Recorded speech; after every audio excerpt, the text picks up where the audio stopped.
Hello guys, today I'm going to show you how to make no names in Pixel Gun. See, I have no names, right?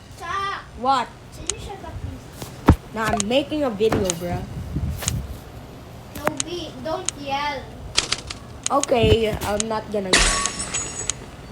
Anyways, so what you're gonna do is just search on Google or Safari. Just search just do this. Copy this. Like E, like this. 3164. Like that. And now,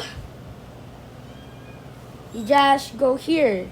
You just press the first link and all you gotta do. Oh my god. Oh my god, what are you doing? Just copy it. I don't even know how to copy on mobile. Yeah, just copy that. And now, we're going in Pixel Gun. Delete your previous thing. And just paste it. Okay, that's how you get it, guys. Thanks for watching the video. Don't forget to subscribe. Ah!